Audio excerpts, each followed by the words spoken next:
L'autre jour, je suis parti avec quelques jeunes de l'aumônerie afin de faire des courses pour le barbecue qu'ils organisaient.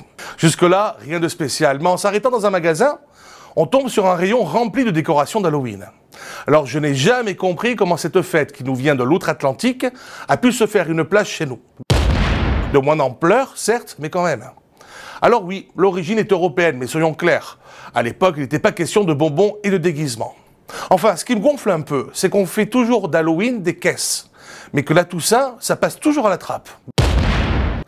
Alors oui, les médias parlent du nettoyage des tombes, des bouquets de fleurs, de l'affluence des personnes dans les cimetières ce jour-là. Mais la Toussaint, c'est quand même plus que ça. C'est une occasion de rendre hommage à tous les saints. Ceux dont la sainteté est restée cachée aux yeux du monde, mais aussi ceux qui ont déjà été reconnus par l'Église. Peut-être avons-nous dans nos familles des saints. Et puis, il y a la communion des saints. C'est toujours un peu compliqué à comprendre, mais en bref, qu'ils soient vivants ou décédés, les hommes et les femmes font partie d'une même communauté. Les saints au ciel sont considérés comme faisant partie de cette communion et nous nous tournons vers eux qui sont déjà dans le royaume des cieux afin qu'ils intercèdent pour nous auprès de Dieu. En méditant sur ces exemples de sainteté et en cherchant à s'inspirer de leur vie, nous pouvons nous aussi cheminer vers la sainteté.